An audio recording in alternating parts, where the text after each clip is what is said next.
Hi, I'm Tron. And I'm Kim. Welcome to Rejoice Essential Network Podcast, where we interview anointed men and women in the body of Christ. Grab your pen, grab your paper, get ready to receive.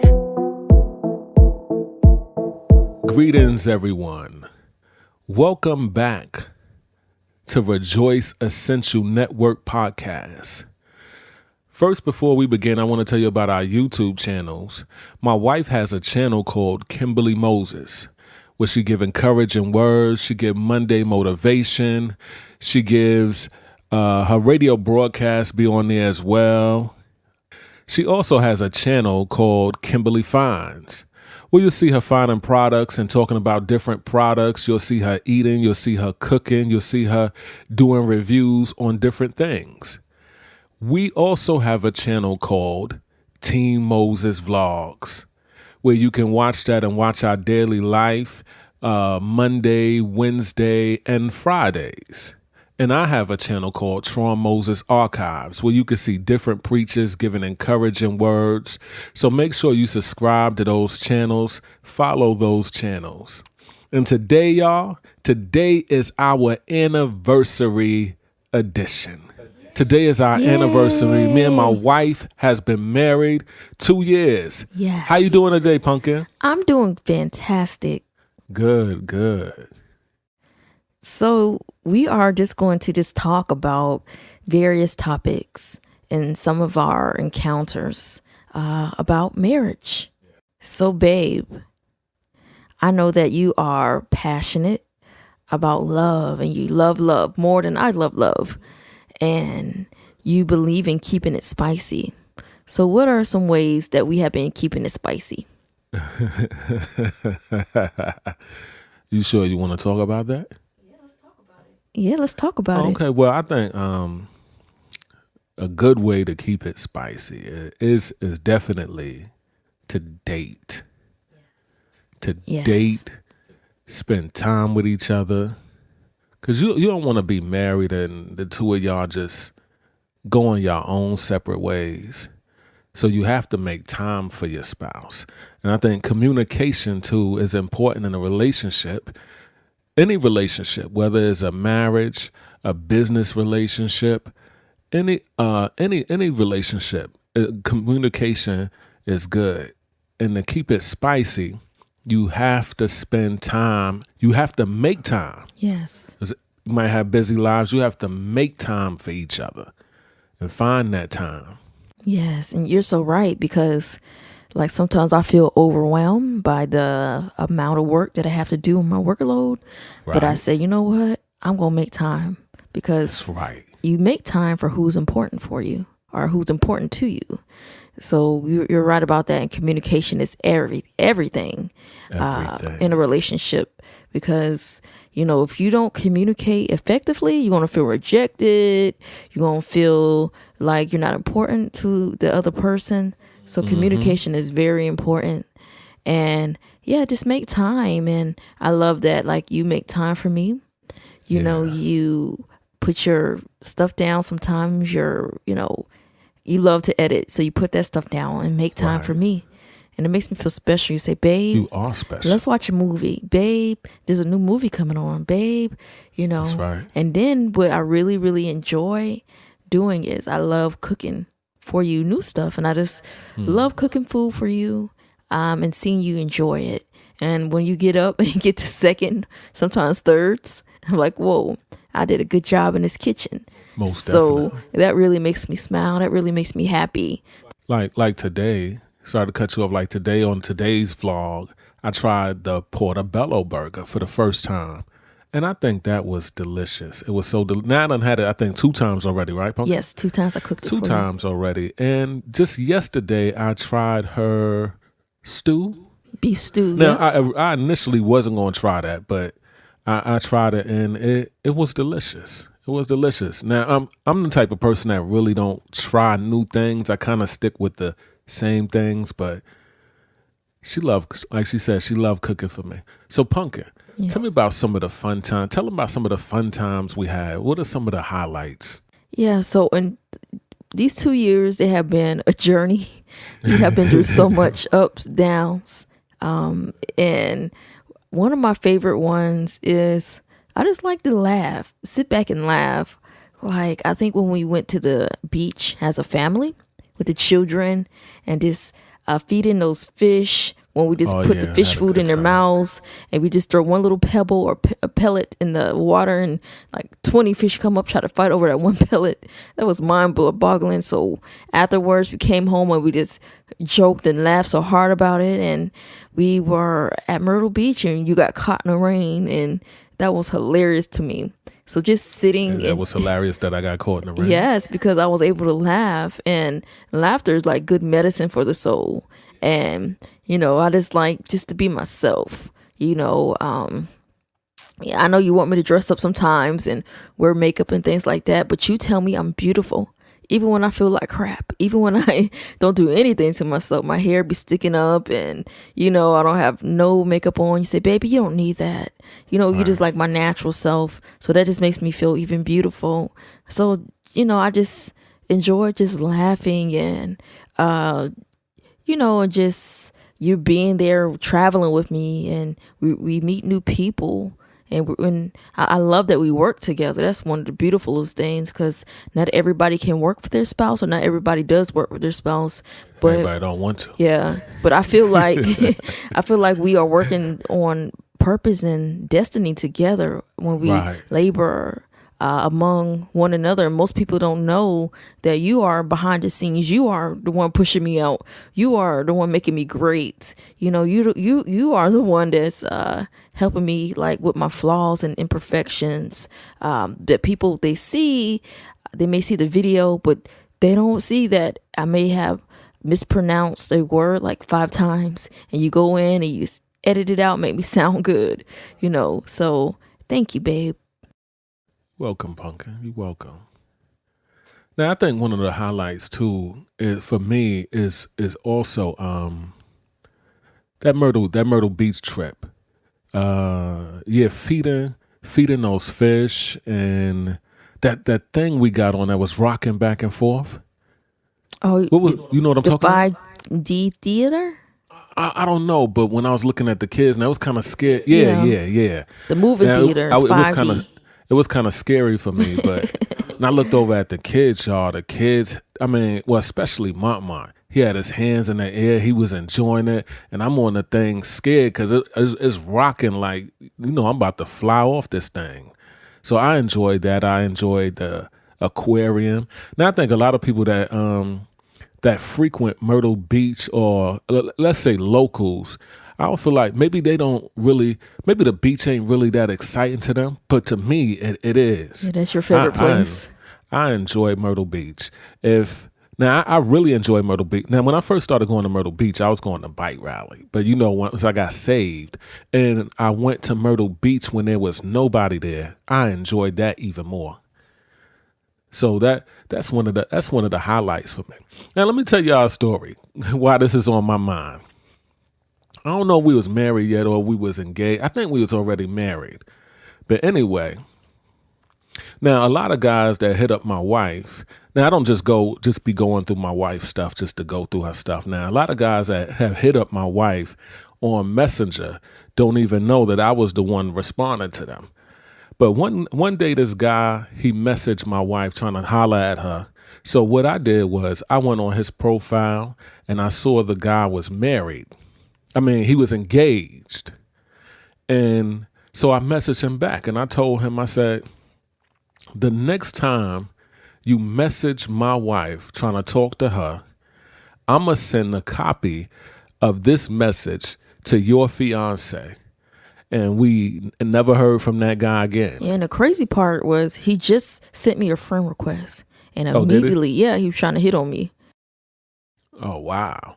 Then there was another guy. Now, there's a bunch of guys trying to hit on my wife. There was another guy that sent my wife a message saying hello and blah, blah, blah, blah, blah.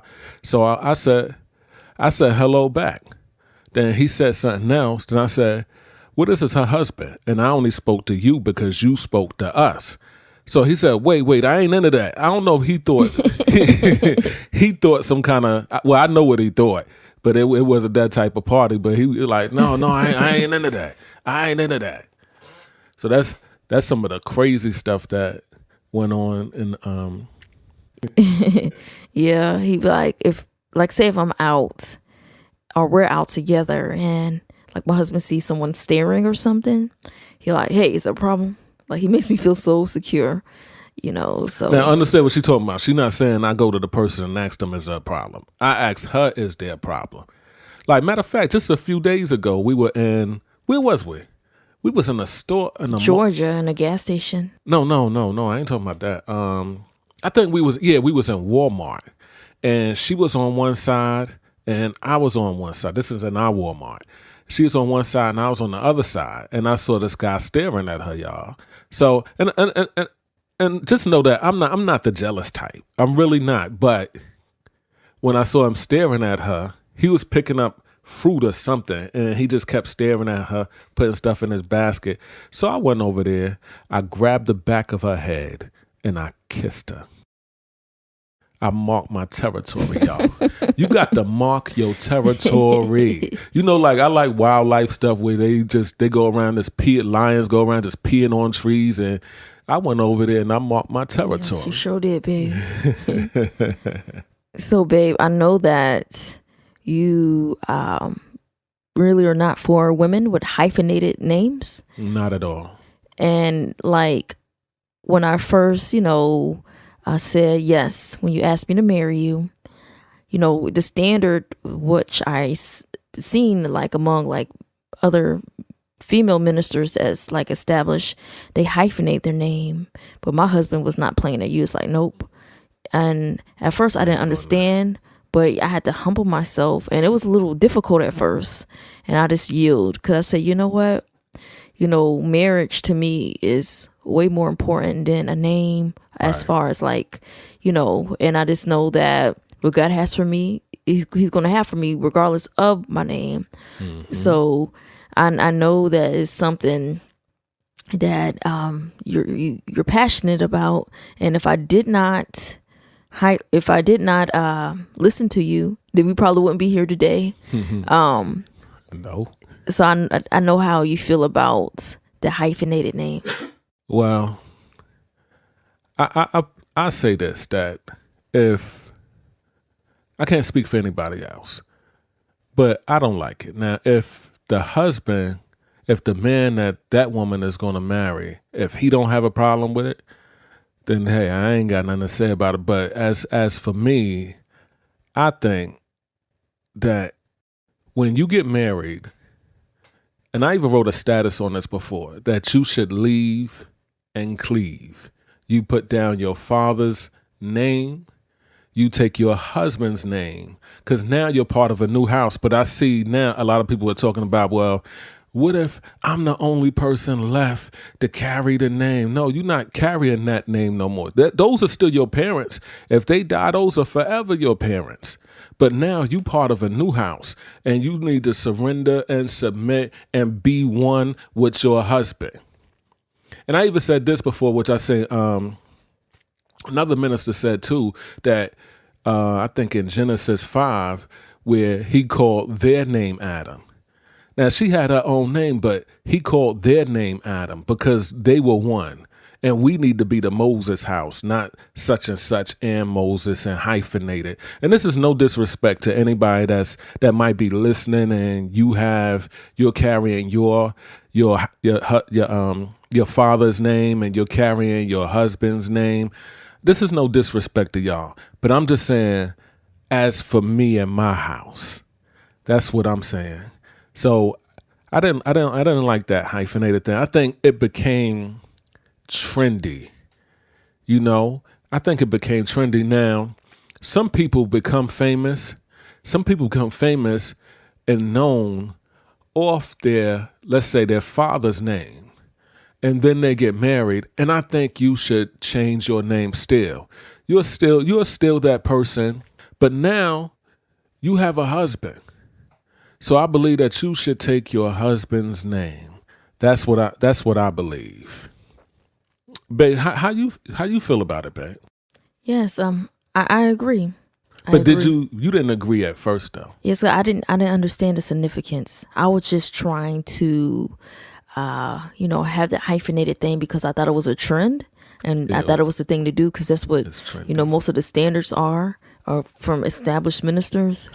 And I only wanted it for ministry purposes, but yeah, I submitted, and I saw, or we have seen, a lot of women that regret not doing that because they felt like their husbands were disrespected in the long run, and their marriage didn't last because that issue kept coming back up, and that man felt, some kind of way about that. So I know that me and you, before we got married and decided that, we wanted to spend a life together, we broke up. And this is kind of like the first time we're talking about this. Are we talking about this? Yes. Really? So we had a falling out, and we realized in that time that we missed each other. Really? I cut you off. Okay. I did cut you. I don't know why you don't remember that, but you were in my inbox. Like, you always reached out to me. So, I was in her inbox because I would come up with ideas to help her. So I figured to help her ministry. So I figured, why not tell her, just because I cut you off in life don't mean I can't still be friendly. And if I got an idea, something for you that I feel like will bless your ministry, why not give you the idea and help you? But I thing see, is this. But see, hold on a second. I see now that you can't just be in a woman's inbox because a woman will automatically think you like her. Yes. So if I cut someone off, you guys, I'm done. You ain't getting no more texts, phone calls. But what if you come up with a good idea for a person? I'll pray that God will give it to him and keep it moving. Like later for that. Okay. I wish there was something where y'all could comment and tell us how y'all felt about this. And babe, also, let's talk about, we can come back to this, but let's talk about cutoff times. Like, okay, in our marriage, after 9 p.m., we don't message or call or speak to the opposite sex on the phone. Because I just feel like people, you got to have boundaries because a lot of people don't respect marriage. As like a woman, a man will call her or message her late at night, and if she has a husband, you're being disrespectful. And if she's a woman of God anyway, I feel like you still being disrespectful even if she's single. So like we have cutoff times because people will message me and they won't think nothing about it. Message me 2 a.m., 3 a.m. in the morning. I'm talking about women for business. But I think you should pick an appropriate time because I'm a married man. Right. And some of these women are married. And some people might say it like, well, I'm messaging you on Messenger. I'm not messaging your phone. You are messaging my phone because I'm getting a notification from it. So I think people should pick better times to message. Yes, and you always want to have boundaries in marriage or relationship because, a good name is better than ointment, the Bible says. And you never want anyone to use your name and drag it through the mud. Right. Nowadays, people are screenshotting things. People will ruin your reputation, scandalize your name. So you always want to set those boundaries in place and just to shut the enemy down. And another thing about the boundaries that's good is everyone needs to have balance. One of the hardest things for me, is I'm a workaholic. And like once I have started an assignment, I don't want to finish it until it's completed.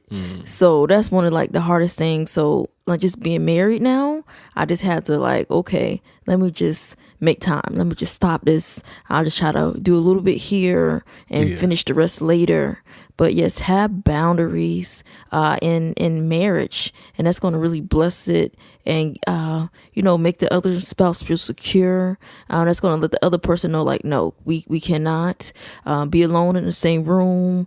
We cannot be chatting about inappropriate things. Where's your wife or where's your husband at? Right. No, we're not going to be hugging like that. If I do give you a hug, it's going to be a church hug. You got no two arms around each other. Yes, exactly. Like, yes, my husband's coming. Some men I send to my husband because, like, my husband doesn't believe in women mentoring men. I don't. Men mentoring women. I don't. So, some men, they flock to me, and that's fine. But at the end of the day, it has to be a boundary right there. They have to know, like, hey, I can give you advice here and there, but you have to go to my husband about certain things. Yeah, I don't mind my wife praying for you and giving you advice. But see, what she told me, like, I do mind you keep coming to her, making her like your mentor. I think asking her for prayer is fine. Going to her for you need to be encouraged is fine. But a frequent thing where you just come every week or every other day, you need a male mentor, not a woman mentor. And like she said, relationships should have boundaries. And I just believe a man should mentor a man and a woman should mentor a woman.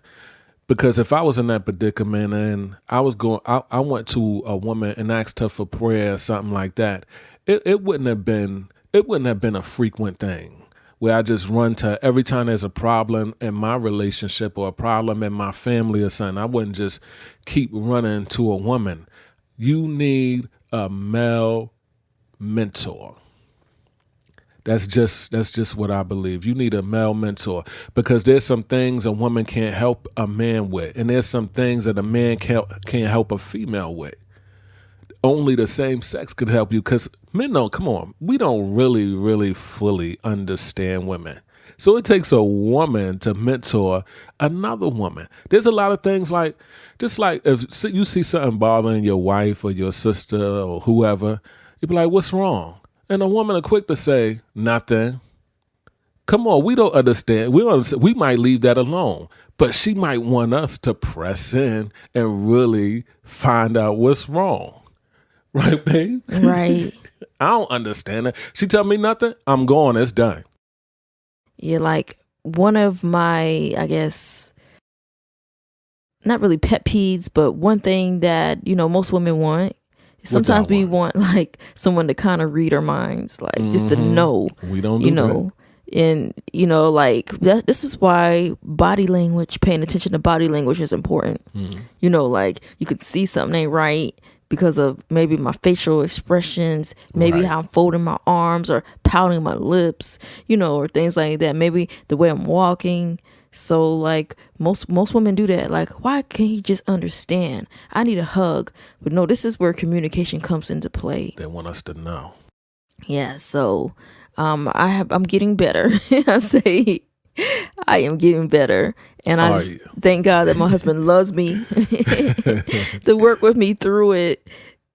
So my husband, you guys, at first he used to give me a hard time about putting my coffee, because I'm a coffee drinker, in a special cup.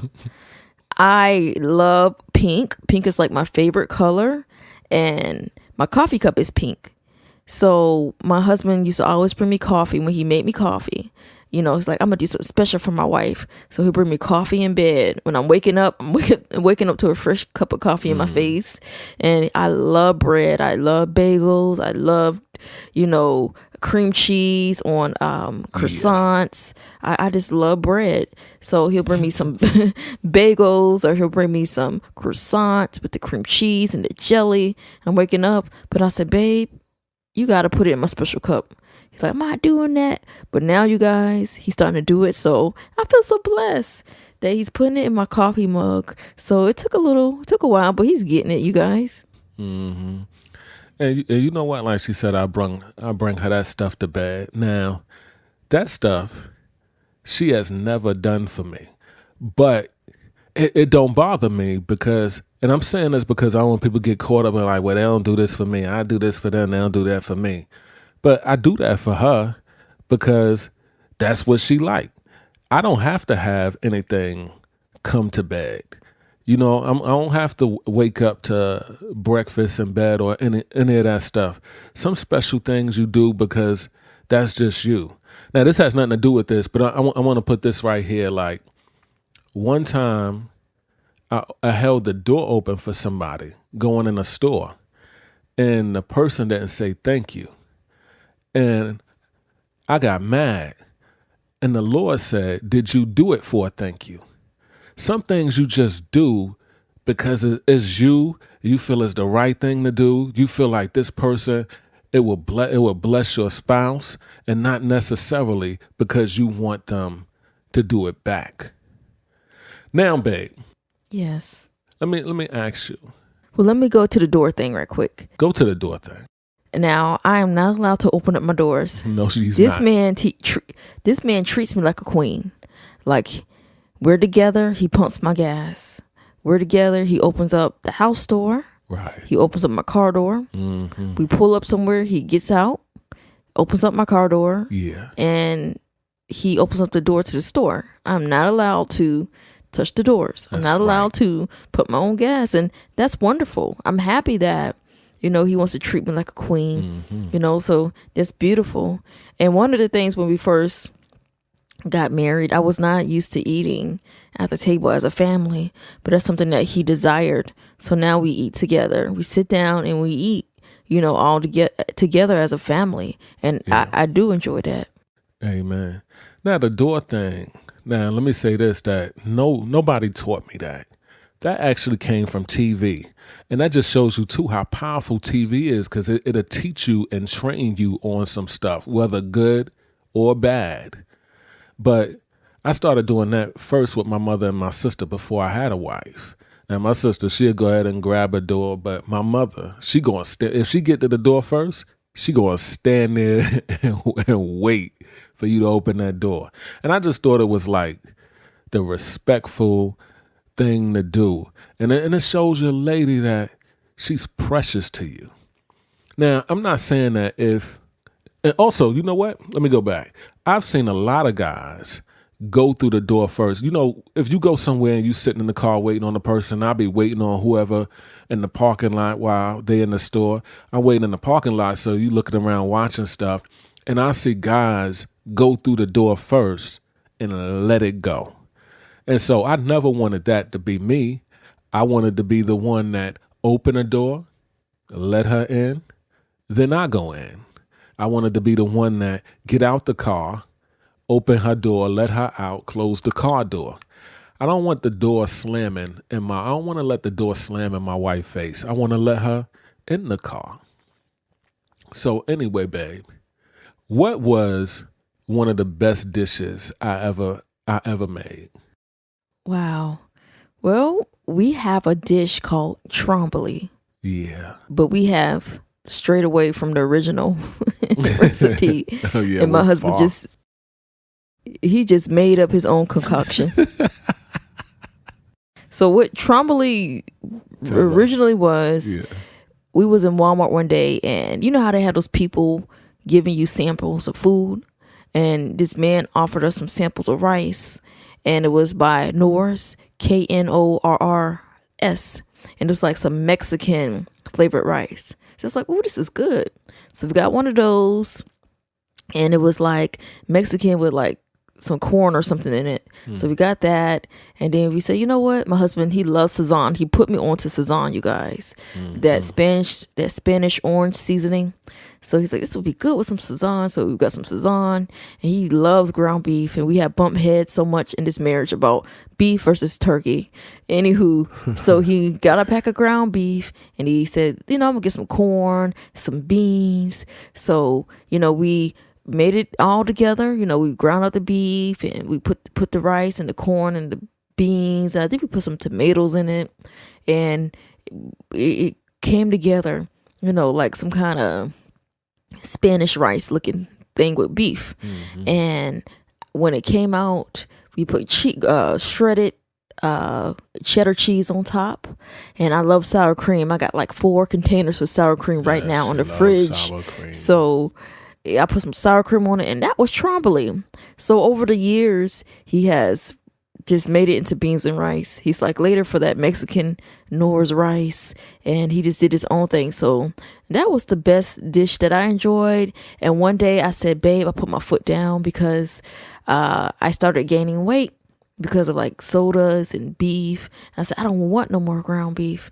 So he was sweet enough. He made me my own pot using ground turkey. Yeah. So that was like my favorite dish that he has made for me. Just beans and rice with turkey, and I love it. It's really good, you guys. So did you really enjoy that with the ground turkey? I did. I'm waiting for some more. Because y'all, I didn't taste it. I made me a pot with ground beef, and I made her a pot with ground turkey, and I just made sure I did the same thing to both because I wasn't tasting that, y'all. What is the dish that I made for you that's your favorite? I love the roasted vegetables, which we haven't had in a minute. The roasted vegetables with the tilapia, but my wife is done with tilapia. Yeah, I get tired of seeing all those negative things, like it's genetically modified. I don't want to see that when I'm about to eat it. I don't care. It genetically tastes good in my mouth. But look, I think the tilapia, and it's weird, like I didn't like my tilapia juicy. One day she gave it to me and it was kind of dry, and that's how I liked it. And so that's how I wanted it every time. I didn't want my tilapia like juicy, but the roasted vegetables for me is... You don't want it flaky. He wants it dry. The roasted vegetables to me is one of the best. So I know that I asked you this before, and I want to ask it again. So what do you enjoy most about me? Well, I think we have like different sense of humors and stuff, which we really do. And I can appreciate that because a lot of people, I want somebody like me. Now, I'd rather have somebody that's different than me, then you can introduce me to new stuff. I just think your sense of humor is different. I love your laugh. I love your smile. And I enjoy those things about you. And what I always wanted a New Yorker. Oh, Lord. I always wanted a guy from New York. But why? I just always thought the guys from New York were like just the sexiest, I guess. I just always liked the city boys. So I wasn't a fan of like the country men. You know, I was like, nah, I don't like that accent. But a New Yorker accent, they sound smooth. That's right, y'all. So I got me a New Yorker. So, yeah. So I love that. The personality, I love, how you make me feel secure. You know, you just shut it down. You don't play about certain things, and you won't let nobody take advantage of me. You won't let nobody take advantage of you. They taking advantage of me. Right. And you shut it down. You tell me the truth, which I like. Do you? Yeah, I need it. Sometimes I don't want to hear it, but I'm like, he's right. When I sit back and I humble myself, like, he's right. You know, you tell me like, nope, that person ain't right. Nope. You know, I don't trust her. And you be right all the time. You're right. So listen to your husbands, ladies. And Thursday was my husband's birthday. So if you want to bless him for his birthday, go to Cash App, $, Moses Tron, MOSESTRON. And bless him with a nice birthday present. Because his birthday was Thursday. Hey man, ain't that so sweet of her, y'all? Ain't that, babe, this I don't want to make this anniversary edition like too preachy, but I do want to ask you something. I want to ask you, what do you think about women of God being sexy or calling themselves sexy? I say save that sexiness for your husband. Only he needs to see that. And if you're feeling insecure, people would know that. They would pray on that. And I used to be just like that. But I say, you know what, God, I represent Christ. So I can't be out here trying to take 50 selfies a day and, have my boobs hanging out. Who gonna take me seriously? When I talk about Jesus, nobody gonna take me seriously. Then I'm gonna attract the wrong attention. I'm gonna have men in my inbox. Men probably come in my inbox occasionally, out of ignorance because they don't know that I'm married, but they will overstep the bounds of like my marriage. And they will try to come at me like, well, you put it out there for us to look at it. And they'll approach me different instead of coming at me as a woman of God. They'll just come to me and approach me like I'm a hooker on the street or something like that. Like, hey, girl, so I don't have those problems because how you carry yourself means a lot. People see that. That's and right. I just say, like, if you feeling insecure in some kind of way, if you want someone to tell you you're beautiful, look in the mirror, tell your own self that you're beautiful. Go into prayer and say, God, help me with this low self-esteem. And if you're married, save that for your husband. Walk around if you can with some Daisy Dukes on in the house, not outside the house.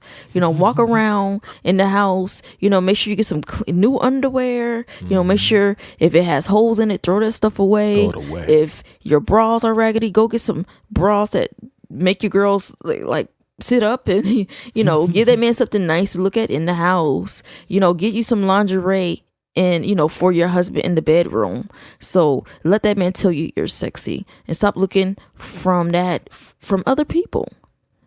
So it's just a self-esteem issue, and just get before the Lord and he'll help you, because God, he did it for me.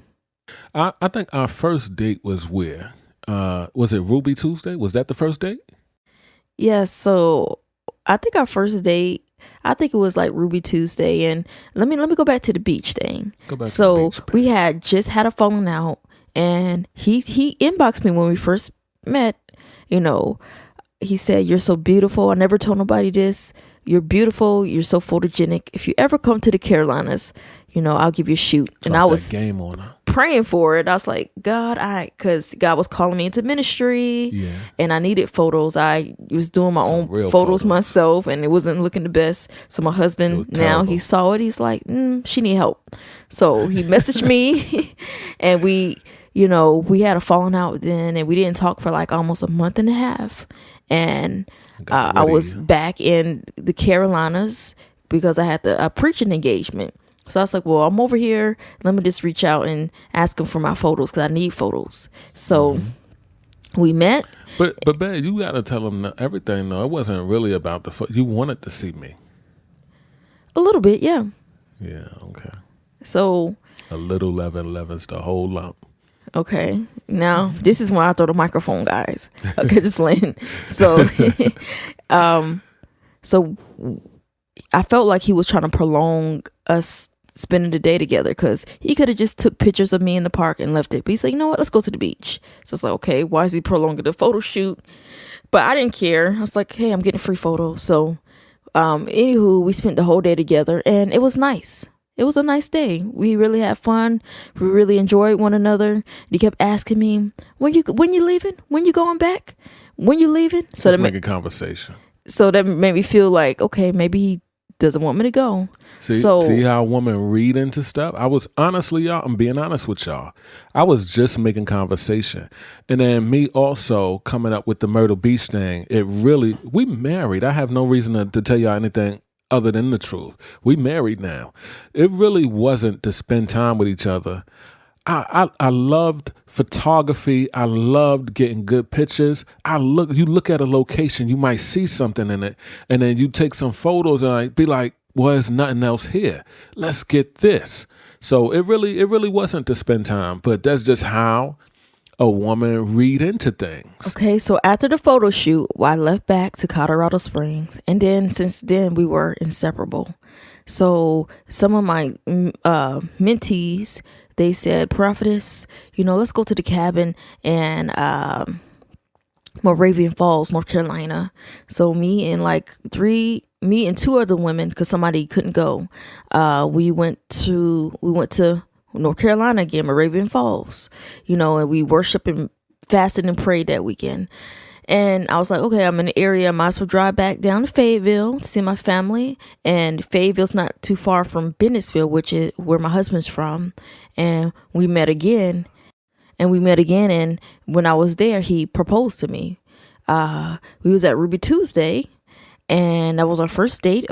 And he said he's going to propose to me then, but I forgot the ring in the car, y'all, and we had walked way up in the mall, so I didn't want to go back to the car and get it. But after that, we was on our way to Myrtle Beach. Yes, and he proposed to me in the car, and I was like, yes, but please focus on the road, because I'm like, who proposes to somebody while they driving? You know, you're supposed to stop the car, get on your knees, but he didn't do that. You know, that was my intentions. Y'all. I don't know if anybody ever heard that story before, but that was my intentions, to get on one knee and propose. But you know, I couldn't wait. So we was on our way to Myrtle Beach, and I just pulled out the ring, and there's actually video of that on a messed up hard drive, and I was gonna put that in one of the vlogs, but time is running out on us. I just want to talk about this real quick. That while we were dating, we didn't kiss. There was no kissing. And the reason I want to say this is because a lot of people are kissing. We see them in photos kissing. Y'all engaged. I'm talking about people, Christians. We see them in photos kissing and stuff. And I think that kissing stuff leads to other stuff. That's like a door, a gateway to that other stuff, because kissing can turn you on. Let's just be honest. It can turn you on. Okay, now once I'm hot and you hot, now what?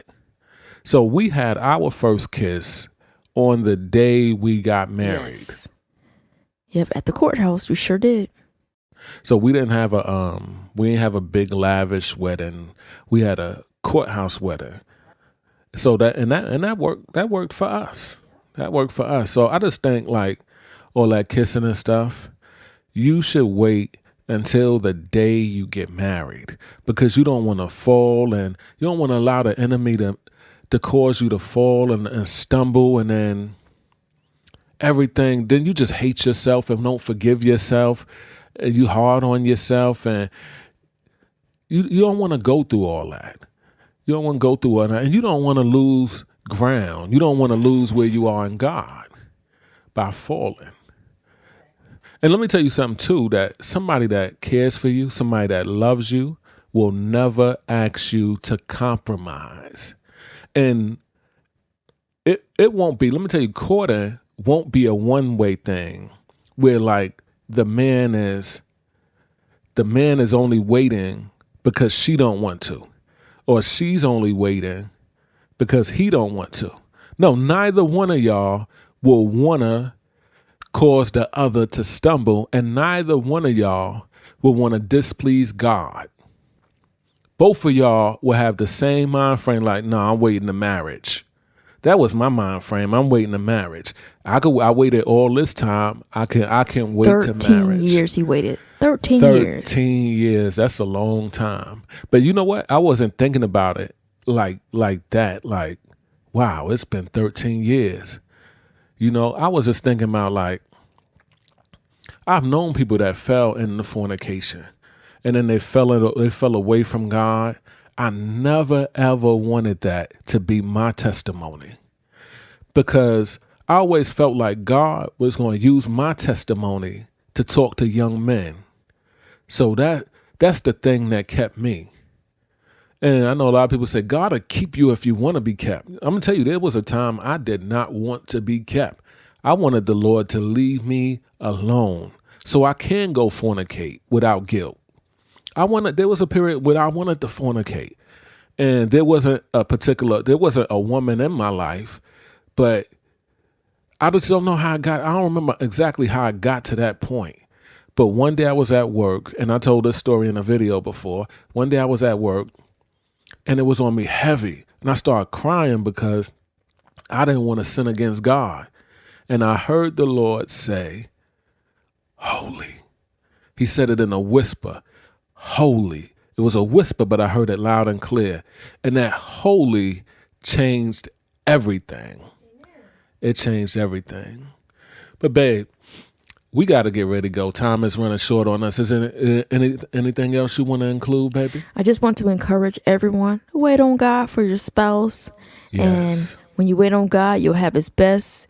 And again, like my husband says, if a person loves you, they'll wait. And if it's a God relationship, they'll wait. And remember, destiny is important. And you have to be mindful of who you marry because your destiny is at stake. If you marry the wrong person, there ain't no destiny. If you marry the right person, they're going to help you and y'all get to walk together in destiny.